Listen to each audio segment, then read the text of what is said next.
of experts. We will be talking about the challenges of the new situation we all face and potential solutions. As CFO for Cigna, I can say that we are honored to have the chance to support these programs. I'd like to introduce my colleague and a talented HR lead in her own right, Ishal Atta. Ishal is the head of HR for Cigna for the Middle East and Africa. She's responsible for overseeing HR management, policies and practices, and ensuring their alignment with our overall enterprise business objectives and strategy. She brings to her role here with Cigna over 20 years of experience across various areas of HR and has built HR departments from the ground up, including this one for Cigna in the Middle East. She has worked in leading multinational companies across a variety of industries, including pharmaceuticals, textiles, logistics, consulting, and insurance broking, covering emerging markets across Eastern Europe, Turkey, Middle East, and North Africa, with a headcount from anywhere from 40 to over 400, and turnover of 8 million to over 500 million USD. Prior to joining Cigna, Ishal was the HR leader at Marsh. In an earlier role, she was regional HR manager at Eastern Europe, Middle East, and Turkey at Mercer, where she advised and consulted business leaders on complex and unique HR issues, such as workforce planning, sourcing, talent development, employee relations, and performance management. Ishal holds a BA in Political Sciences and Public Administration in French from Marmara University in Istanbul, and pleased to hand over the stage to Ishal to lead us through this conversation today.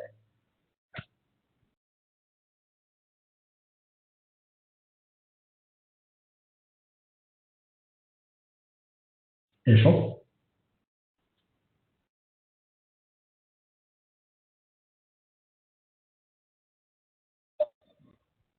Ishal, you're on mute.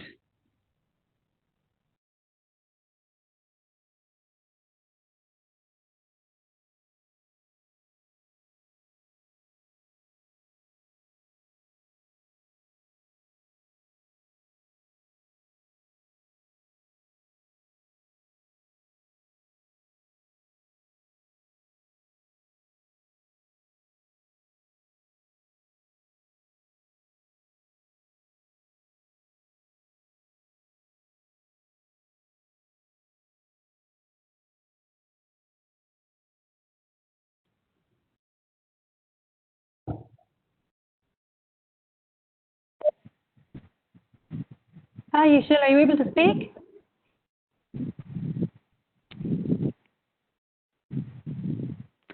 I'm really sorry. I'm having some technical issues. I'm really struggling with. I think you hear me well, but I cannot hear. Our IT team is working on it. If you're hearing me well, at least I can start. Good morning, and thank you all for joining us this morning. It is really a pleasure to welcome you all to a new and virtual session of AmCham's HR Task Force on a very interesting topic, in fact, for all HR professionals, what a step into the new workplace looks like with AmCham. As organizations prepare to go back to offices, and in fact, some of us already are back with the precautions and standards set by UAE government and other Middle East regulators, we understand the need to be prepared for what the new normal will look like.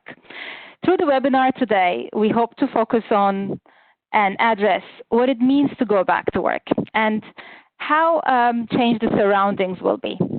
It will also help identify the concerns employees might have in regard to returning back to work and how companies can put their worries to ease. We are joined by our distinguished panelists today, encompassing leads of local HR functions at some of the global organizations. We have with us Ms. Nina Shami, Chief Human Resources Business Partner, Gulf and Middle East, and HR Global Projects at Chevron. Ms. Tanaya Sarwar, Human Resources Leader, Middle East and Africa, Cisco Systems, and Mr. Hisham Darwish, HR Leader, Middle East and Pakistan at IBM. Without further ado, let's begin with a polling question. You will see these on the right side if you are on a PC or a laptop. If you are on a mobile phone, please click on the dots and you will find the polling question there. Just share with us, please, how would you describe your company? Entrepreneur, SME, corporate, local, regional, MNC, or government? Thank you for your input. Now, we have seen a number of changes the pandemic has brought in. And when we look back, businesses had to reinvent themselves literally overnight and adjust to working in different environments, which wasn't easy for any of us. I would like to ask our panelists how your organizations adapted to the changes, and what are some of the lessons learned? How do we accomplish, when you look back again, and looking forward, obviously, from strategy perspective, how do we accomplish a stable return to work strategy, not only focused on the physical well-being, but also emotional and financial well-being in a downturn? Let's start with Hisham. Over to you. Thank you, Ishil, and hi, everybody. Just checking if you can hear me. Okay. I hear you, Hisham. It's not too bad. A little bit breaking, but I'm okay, I think. I hope our panelists are also hearing you well. Okay. So, so first of all, I would like to say that from the beginning, some companies, including IBM, before all the corona and the pandemic, were having working from home as a benefit, as a flexibility, as an optional setup for employees, depending on special, I would say, circumstances, maybe if they are not client-facing or with the management approval, etc. And the culture then was that, yes, we do provide working from home as a benefit to employee, as an optional, as a kind of flexibility. However, we believe that for some activities and some transactions like onboarding, for example, it's really important to have face-to-face meetings, and then we believe that this is still very important. So we were, I would say, lucky enough that we have the infrastructure. Of course, being also an IT company helps a lot. We do have the infrastructure to enable, our employees to work from home. This was something that already existed. And of course, we didn't plan that of this pandemic, but it's something that is now helping us a lot. Then what we discovered now after the pandemic and after we were kind of obliged everybody to work from home is that actually things can work and can work very well. We continue to do onboarding. We continue to do onboarding. For example, we have adapted our infrastructure and our processes to make sure it is adapted to the working from home, fully adapted to the working from home condition. And I would say that, I'm sure that not all companies are at that stage. However, a lot of misconceptions that were there, and it would be better to be face-to-face are now past, are now behind us. And we have seen that things can work and can work pretty well, even from a working from home. And again, this makes us think now, what is really the objective? Is the objective now is to go back to home, or is the objective is to find the best, most efficient way that is safe to our employees and at the same time, of course, supports the business? Ishil?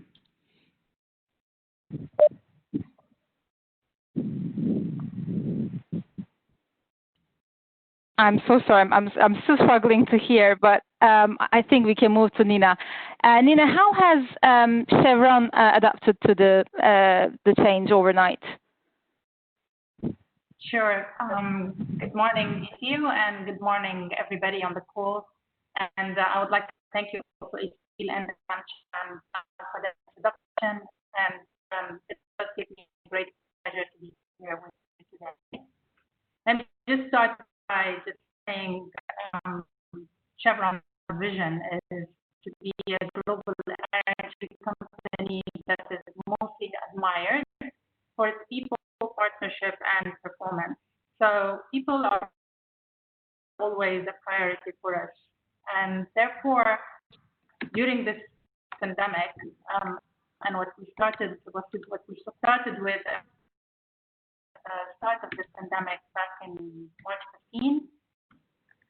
So we did ask everyone to just work fully from home, and that's just to safeguard our Chevron employees' health and well-being. So at the time, we wanted just to test the business continuity plans, and as Hisham rightly mentioned as well, and this was one of the things that is close to my heart, and our first HR task force with AmCham is just to have as be as flexible as possible when it comes to the employees working from home or even working from the office. And that is not Sorry to anyway their talent or their career in the company. So we tested the business continuity plans and working remotely, fully remotely, and so far that has been very successful. I will tell you that at first it was hard defining work schedules, just spending the day maybe working without really having a stop. If you could speak a little louder, there's some connection. It's hard to hear you clearly. Hello? If you could speak a little louder, it's hard to hear you clearly. So if you can still hear me. That's great, thank you. So what we've advised our employees and to have some adaptability to the process as of working from home.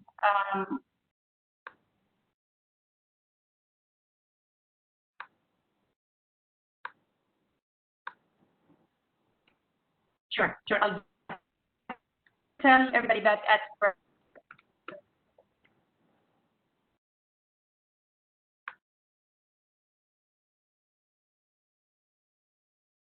Can you hear me better now? Okay, I hope you can hear me better now. So I was just saying that at first it was not easy for our employees to work from home, especially in defining their work schedule. But then everyone acted upon, and everybody set some boundaries and took some breaks as needed. So they've limited the news intake and social media overwhelming space that we've had always on. So through continuous leadership engagements that we've had with our employees, everyone realized actually from our employees and from workforce that the most important is really their self-care and their health and well-being. And we wanted also our employees to work ergonomically within their workplace, just to make sure that, you know, like if it wasn't COVID-19, it will not be an injury on the workplace. So we've ordered monitors if needed. Employees had some access to the office just to collect their keyboards or their chairs. So it was gradually adapting to working from home. Obviously, there was some upside in being creative and wise and using skills and not taking things for granted. There was also some downside during the lockdown when only screens connected us to the world, whether it was with our family or with our colleagues at work. So, you know, the lockdown was not easy, and screen connection all the time, and it was the first time actually experienced for the last 3 months for so many of us. One being having the Easter and having the Eid break also during the lockdown. So, but what I can say now that everybody has adapted, and I would also echo what Hisham is saying, that it worked successfully. The business continuity plans were really effective. And I think everybody adapted so far. We do look forward for the face-to-face interaction, and we would be talking to the session on how we plan our staged return back to the office. Ithil?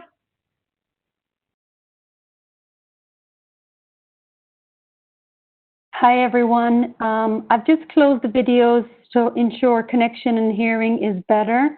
Ishil, hopefully you can still hear, and we've also sent you dial-in details if that's easier for you to moderate the conversation. But you're on mute, Ishil.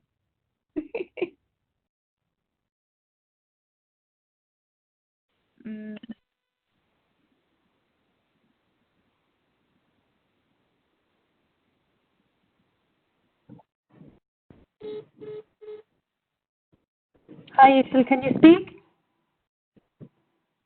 Okay, I dialed in, it was better, but then I couldn't speak. I think as a panelist, maybe we cannot dial in. I'm not too sure, Helena, but I think we can move over to Cisco. Tonea, anything different that you've done? And thank you for Nina and Hisham for your insights.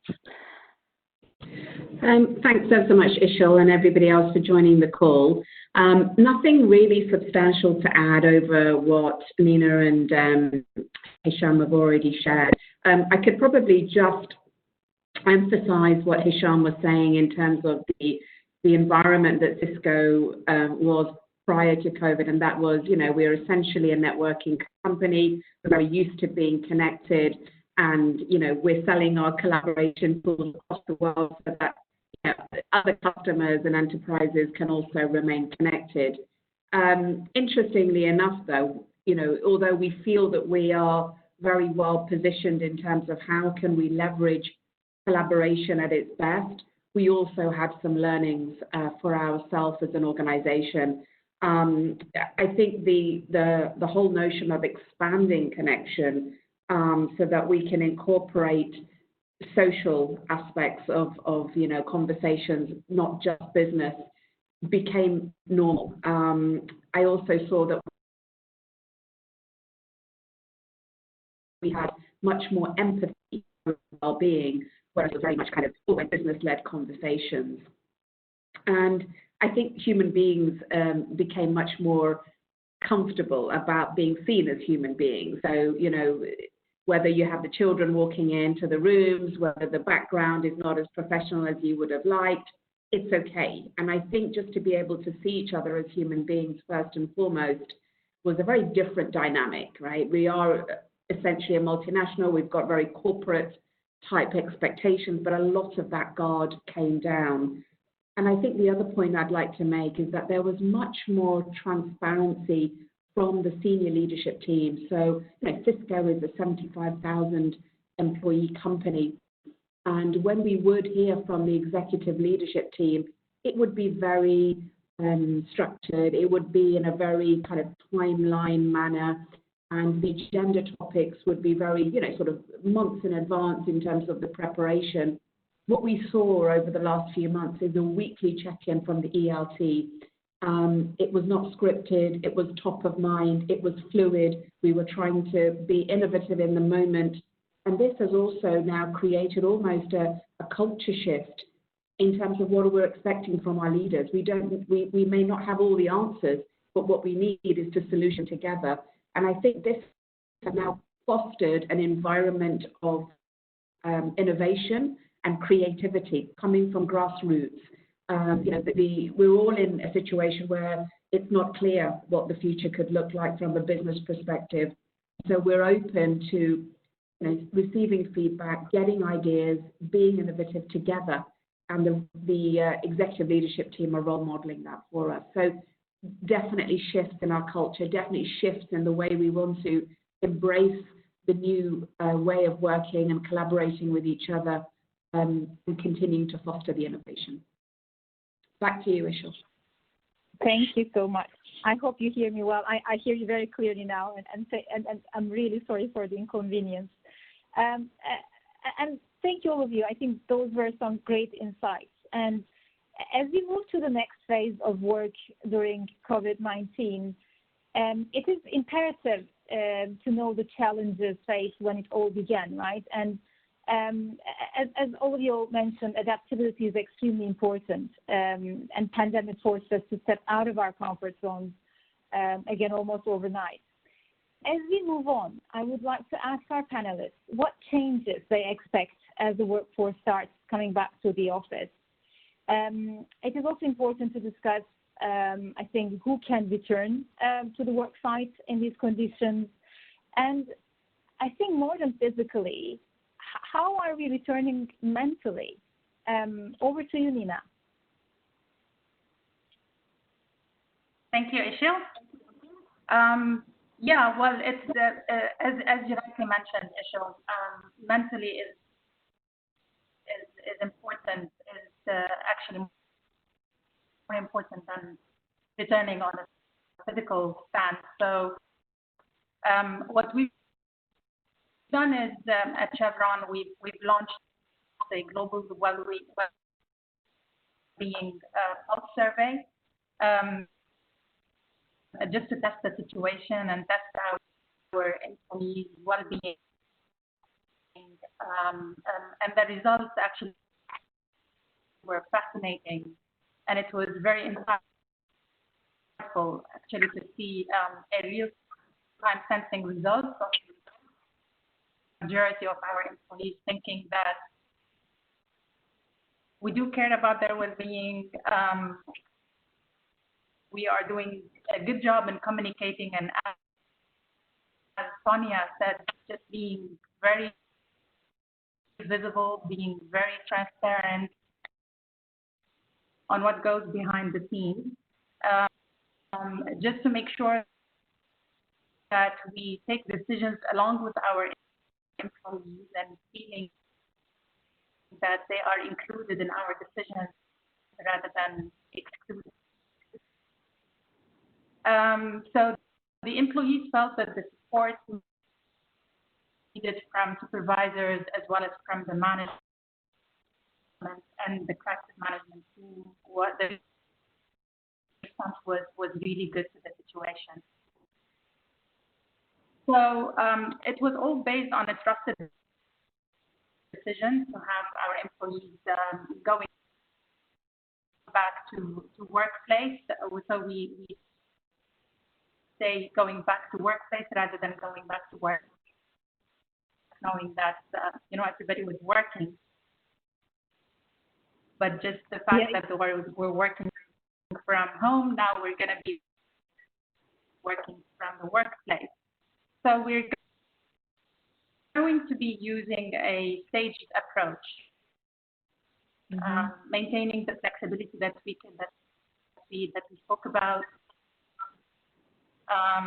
So we've actually had scenarios in place for employees, and especially from a mental perspective, those that were taking care of an elderly or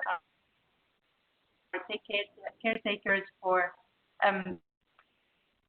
little children at home, or even any special medical conditions. So we have assessed the returns of office based on multiple factors, some of which were the governmental adapted strategy and going down the virus outbreak, and we've seen in the last 2 to 3 days a very good management on that aspect.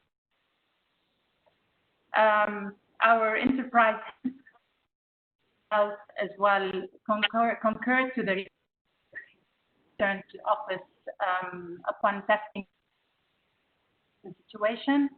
Our facility readiness when it comes to the social distancing, when it comes to the PPE packs in place, the floor marking, and even overall employee readiness through a pre-health screening questionnaire. So that's something that we will make available to all of our employees before stepping into the workplace. We wanted to also have some tips for our supervisors and our leaders, just to make sure that they have the right discussions with our employees. So we've had a CBT training available for our supervisors as well as for the employees in the return to work strategy that we're going to utilize. So as I said, being as transparent, being as available and as visible to all of the employees. We will be having a town hall inviting all of the employees for a question and answers as well session, just to make sure that they ask all of the questions. And we want them to just feel comfortable going back to the workplace. So safeguarding their health and their safety, as well as the safeguarding the workplace. I hope that Thank you.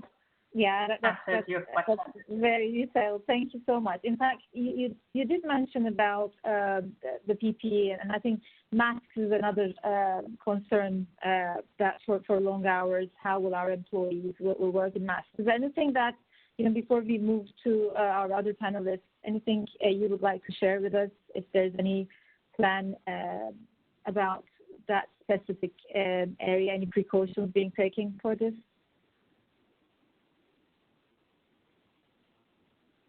Ishil, over to you. Do you hear me? Yeah, I was just asking about one of the biggest concerns right now will be the usage of masks during the day, and it can really get uncomfortable. Any precautions being taken care of this at Chevron? Have you had any thought around that?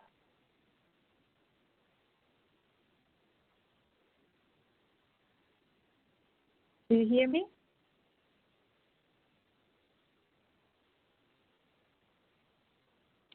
We can hear you. Maybe there's a delay with Nina's microphone. Would anyone else like to answer that, or should we go to another question until she can connect again? Yes, of course. Yeah, or we can move to Sonea. How has Cisco prepared to welcome employees back? And what are some guidelines you have put in place from safety and well-being perspective? Yeah, so in terms of the return to office, Cisco is looking at a very kind of organized sort of plan globally in terms of when we will start to open offices. And at this moment in time, we remain all on virtual working. None of the offices are yet opened across the globe, but that will be something strategically planned out. And as I said before, we are an organization that is accustomed to working from home and remotely, so this does not stop business continuity. I think the priority at the moment for Cisco is how can we go out to meet with customers and partners and ensure that our employees are safe. So there are some guidelines that are being published around approval, what employees can go out and visit customers, and what type of precautions they would need to take if they do. So again, very carefully managed from the top with very strict guidelines, and then, follow up continuously from that. So things are moving all the time is basically what I'm saying, and we're just remaining agile in terms of, how that pans out over the next few weeks and months. In terms of health and well-being, it's a cornerstone of our HR strategy to really promote physical and mental well-being. Our benefits include gym membership. We also have free counselling service to our employees, up to 6 sessions, depending on what they need. We also provide guidance in terms of nutrition, in terms of healthy eating, etc. This is all part of our standard benefits package. Moving into the current scenario, just a couple of things I can mention that we've done differently. First, we're calling them virtual health checks, whereby we bring teams together and we take a deep dive in terms of what it is they're feeling, what are the challenges they're seeing from a personal as well as an organizational standpoint. And I think Ishal mentioned it earlier that some of the learnings from those virtual health checks have been quite eye-opening and very interesting for us to then move into further strategy later. So this is something that we're doing, and in order to scale to the number of virtual health checks that people leaders are asking, we're asking all of our HR organization to upskill very quickly, to learn facilitation skills, to be able to lead groups in discussions like this. So this is some training happening on the side with HR and then also delivering to the business. The final point I wanted to make is that we've had now already 2 days off given just for mental health breaks. So where we can completely switch off from the business. And that is quite a big deal for us when you think about the size of the organization. For Cisco to say, take a day off for mental health recovery in both, then that's unprecedented. We've never done that before. And we're now just going into the second one, which is going to be linked to the social justice campaigns that are happening around the world. So again, a time for you to have a mental, sort of a break from work, but also to reflect on what's happening. Because at the moment, we know globally, it's not just COVID that's hitting the news. There's so many other topics as well. It can be overwhelming. I think the other point I wanted to make was around business travel. At the moment, business travel is again on a very critical needs only, and so we're not seeing any air travel yet. But where required, we're having to work very closely from an immigration perspective, from a governmental perspective. So we're taking it very cautiously in terms of return back to business travel. So none of that is happening at the moment. Back to you, Ishal. Thank you, Sanaya. That's very helpful. I think one question, maybe we can just add on what you have shared with the business travel, but I think one point that we have also received before going back to before moving on to questions is about if air travel continues to be problematic and people are leaving from far, how organizations will adapt to this? I mean, in Cisco, have you started thinking about, how future looks like from this perspective?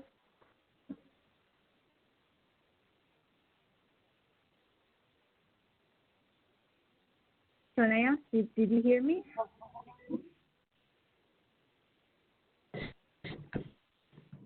I'm sorry, I didn't realize that was coming back to me. So I think for us, again, it goes back to just working on our collaboration tools and being able to connect with customers, via the technology versus face-to-face. And as I said earlier, business travel is not something that we're looking to open up quite yet because each, sort of geographical boundary has its own legislation in terms of, governance and what we can and can't do. So at this point, the message is just to work and use the technology. And then there are some exceptional customer meetings that we can get approval for. But as I said, very strict guidelines around that. So nothing more to report from Cisco on that. Thank you. Hisham, how about IBM? I mean, at IBM, have you also thought about this point about, what future looks like, again, from travel perspective? Has there been any, thought around this at a leadership level, discussions happening at IBM?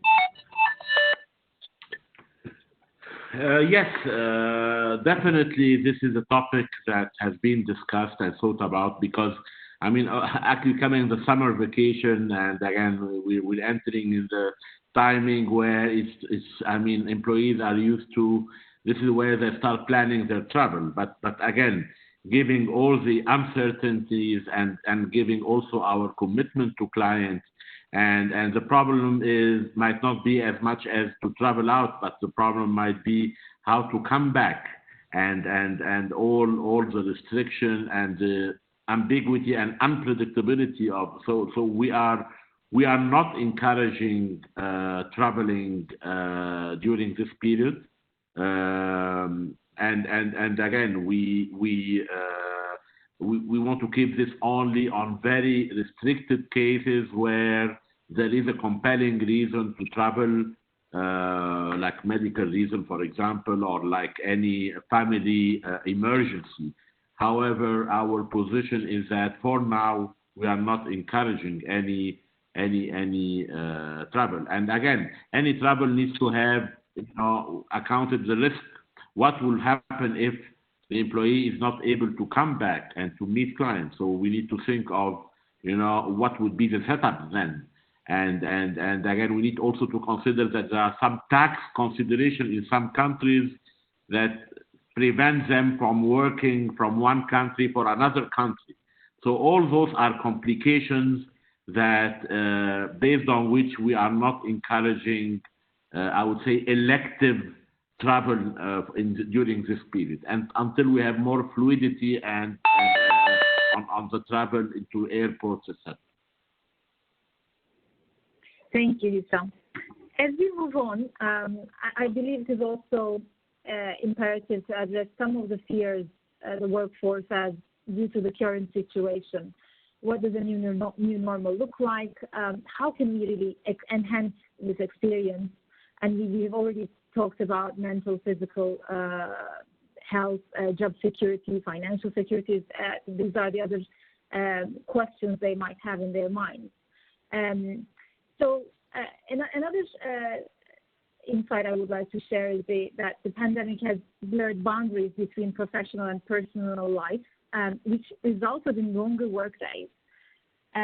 Cigna's COVID-19 Global Impact Study has also shown us that always-on culture that we have also had a chance to discuss with you all before, and the stress has also became pervasive part of life, especially in the UAE. In fact, our study revealed that around 57% of employees admitted to working on weekends during this period where they had to work from home, and 71% also reported working after hours during the stay-at-home phase. I would like to ask you all, what would be your advice in avoiding burnout and coping with this longer working hours?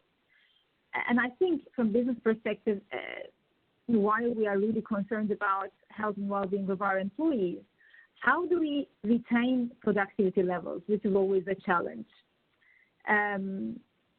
So, Nina, shall we start with you? Do you hear me well? Sure. Thank you. Thank you, Ethel. This is perfect. Yeah. I hope you can hear me. Yes, perfect. Okay, great. So, there were multiple feedback that was given by Hisham and Tanya around that on the weekly check-ins from a leadership perspective. And I guess the supervisors as well as the leaders also play a big role over here by leading by example, really to just set the stage really clear on logging off at a certain time during the day, and then avoid also all of the messages coming through during the weekend.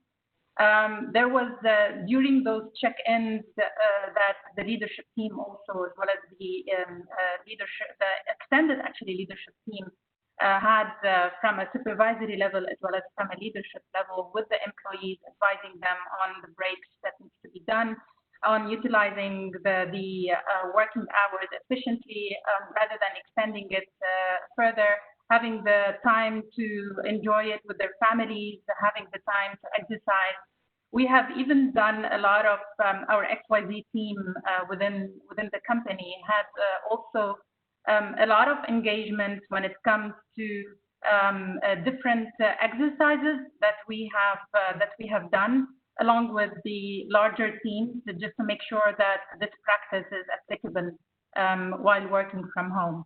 So I hope, by now everybody adjusted. At first, as I said before, at first it was not easy, but then it was an adjustment to the routine where the right time was found for everything during the day.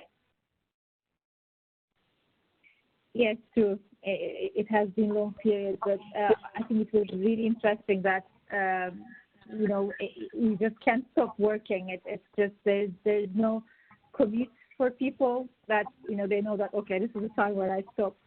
So today, how do you feel about this? At Cisco, what was your observation and how are you coping? You mentioned a lot of plans that you had from mental well-being perspective. Anything you have to add here? The only thing I would add here is that the responsibility lies with the direct manager. So we won't be able to have full visibility on every employee, what their working pattern is. Are they burning out? Are they having some sort of a work-life balance, integration, whatever you want to call it? So the focus is to ensure that those check-ins or, one-to-ones, whatever you call them in your organization, are happening. And it is absolutely up to that direct line manager to make sure that the well-being of their team or employee is paramount to their job, right? Their job is not to do anything but to ensure that the team is well and is able to adjust and then also to meet what the priorities are. That's the job of a people leader. We need to make them accountable for that. So to ensure that they have the right tools, secondly, that they understand what their responsibility is, and thirdly, to be able to ask for help if they need it from the wider leadership in terms of addressing it. Is burnout happening? It absolutely is. I mean, Cisco is now in its fourth quarter, so the pressure is high on our teams to finish the year as strong as we can in the current circumstances.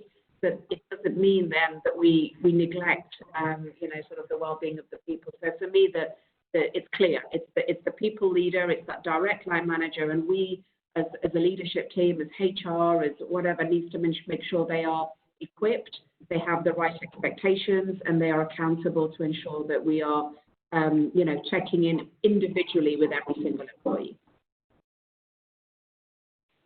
Thank you, Sonaya. Hisham, how do you feel things are from well-being perspective at IBM, especially long working hours, and have you seen any burnout? Yes. Anything you're doing specifically to address this? Yeah, thank you, Ishil. And on top of what Nina and Tonya have mentioned, I think it's very important leadership. Leadership, they need to reassure employees, because in this time, what we have found out that despite, like Cisco, for example, they have given 2 days paid off. Also at IBM, we have done something similar. We have actually asked employees to take 5 days off to kind of disconnect. However, what we have found out was very interesting is that a lot of employees actually wanted to be fully engaged, and the feeling of not being used to go to work every day, they might feel that they will be excluded. So it was kind of reassuring for them to stay connected, to be there and work over hours. And again, I think this is the responsibility of leadership and first-line managers to reassure the employees that it's not. It's not because we're not going for work that we don't know that we are working, and etc. It needs a cultural change, and it needs a lot of empathy and compassion from leadership and leading by example to encourage actually their employees to disconnect, to take breaks, and to care about their well-being. I think I cannot agree more. Thank you, Hisham. Before we move on with the closing remarks and questions from the attendees, We have a short poll that will pop up on your screen now that addresses workplace readiness and challenges. So the polling question, so currently, how are you approaching the back to work schedule? Is it completely still working from home, 10 to 20%, 20 to 40%, or 50% and above? Has everyone answered the poll? Yes, let's look at the answers. So we have working from home. I think 5 people answered. So there is no one so far, 50% and above. Okay, thank you for your answers. Now let's. I would like to request all of our panelists to provide their closing remarks and shed light now on the top 5 things that you feel every organization needs to have on their agenda as they welcome back employees to the office and to the new normal. Tanea, can we start with you, please? Sure. I think we've spoken about many topics today. I think most of us feel that business continuity is happening, and that we have employees that are able to adjust and be agile enough to move, in the way the world is going to shape. I think the closing remarks that I have is just really around skill and how COVID has just given us one lens in terms of how things are changing so exponentially in terms of business, in terms of humanity. And I think that we just need to have those skills honed in where we are constantly looking to adapt and change and be able to move with the times. Cisco has taken the current conversations that are happening across the world around Black Lives Matter, about race, about discrimination, really importantly. And we're looking into how can we become even more of an inclusive environment for all of our people. I'm not saying that we're just jumping on the next thing. What I'm saying is that we need to continuously evolve as an organization, and that affects all of us from either our attitude, skill, capability. And I think that's the new future. I don't think it's just about COVID. I don't think it's just about race relations. I think it's about this continuous change that we're seeing, and how are we as HR professionals going to lead with the company to ensure we have the right environment where people can work through that, and how can we help them to transform, and how can we make sure that we have business continuity as well. So it's a huge ask. I think this is by far the most influential time for HR to be working on these topics.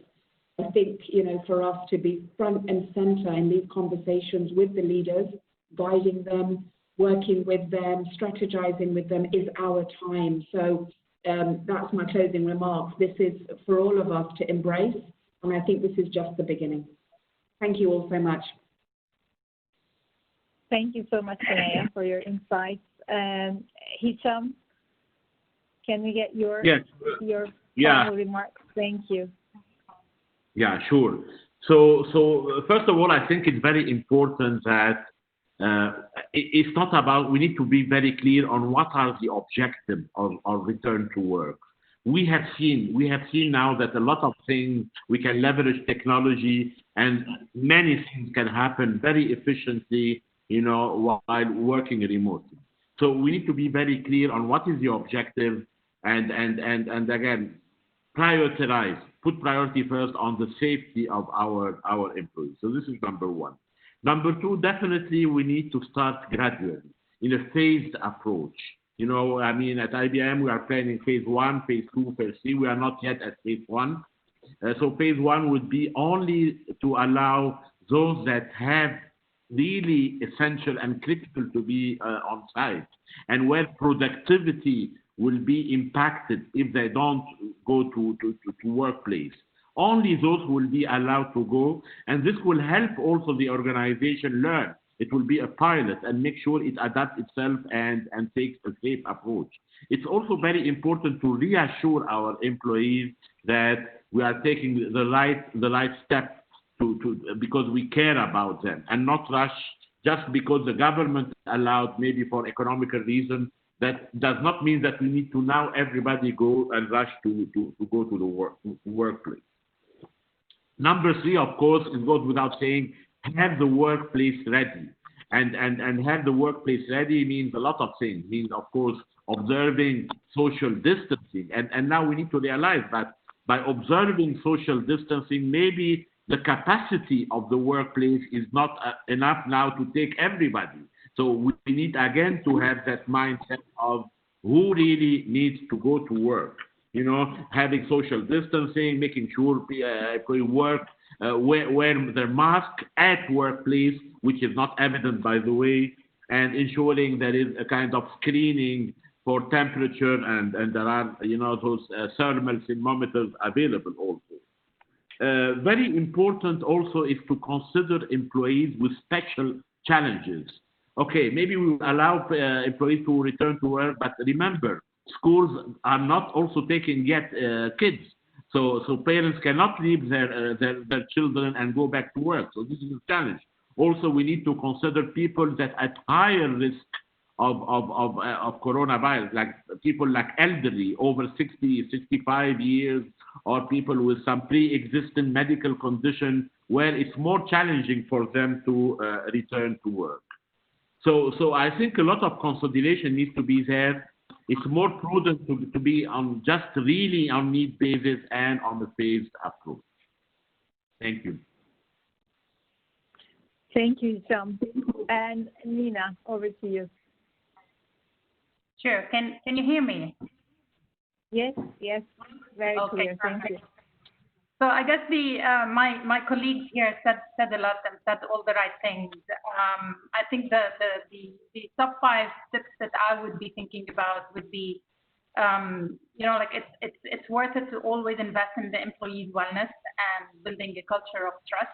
I think understanding the career mapping or the career transition as well for our employees. So those that are not required in the future in the office are still as important for our growth within the organization, and the talent will be maintained and growing with the company. I think the communication is a key, and the engagement is also a key. So communicate and engage as much as possible with employees, and make this leadership thinking very visible to them. So any of those decisions that we take will be really trusted. So get the timing right, discussing the team as well as the individual needs, as Hisham rightly mentioned as well. Just go into the individual needs before we really rush back to the work environment. And lastly, I would say just, be as flexible. We need to show empathy and really understanding. And HR is partnering with all of the businesses and ensuring that this is happening on the ground. So thank you very much. Ishil, over to you. Thank you, Nina. Thank you, all of you, for such an engaging and insightful webinar. I think we have only a few minutes left, but I think we can take maybe 1 or 2 questions. So we are now opening the floor for questions. Clara, Helena, and do we have any questions at the moment? There's a question as follows. Is there a study or statistics made about what are the percentage of companies that will change to work from home? Is there a study? Yeah, or statistics made about the percentage of companies that will change to work from home. I guess it's quite early, but I'll leave it with the experts. Yes. Any of our panelists would like to take that question? Yeah, I can comment from my side, Ishil, just to say that the flexible working hours was always the case within Chevron, and it will continue. However, working completely back from home is something that we are considering, but we're not deciding upon at the moment. We are in the phase of returning back to the office will see how things will evolve afterwards, and we will definitely follow these statistics as well as the competitive data when it comes to working completely from home. So that's the stand from a Chevron perspective. Thank you, Nina. Hisham, Sonaya, any insights from your end? As maybe not about the statistics out there in the market, which I haven't seen so far. I'm sure that's a very, high a topic that is high on our agenda for all of us. Is there any change in your plans already, or is it still work in progress? Sonaya?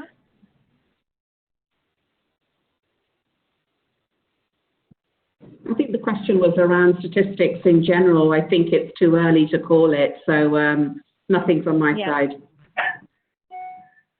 Yeah, I think we're all discovering and we're all shaping up, seeing how it's. I mean, we just need to be careful, prudent, make sure prioritize safety of our employees. But nobody can predict exactly what this will end up with, because we're seeing a lot of back and forth. In some countries, in China, it's coming up again. So it's all observing, and we are course correcting, I would say. But nobody, I think, can predict now or has taken a decision how we're going to look like finally and settle down. I think it's something in progress, and we are course correcting based on, remember at the beginning, wearing a mask for non-risk employees was wrong. Now they're saying, no, you have to wear it, it's obligatory. Wearing gloves is also still debatable. So a lot of things are, I would say, in progress, and kind of watch and see, let's see what the latest research is saying, etc., etc. That's true, Hisham. I think we don't have any other questions. I would like to thank you one more time, all of our attendees and our distinguished panelists, for taking the time out to discuss such an important topic. I hope you all found it insightful. I'm wishing everyone the best, and thank you again, and thank you for organizing to our colleagues from AmCham as well. Thank you. Thank you. Thanks, everybody. Bye-bye. Thanks. Thank you. Bye-bye. Bye-bye. Thank you. Bye. Thank you. Thank you to everyone.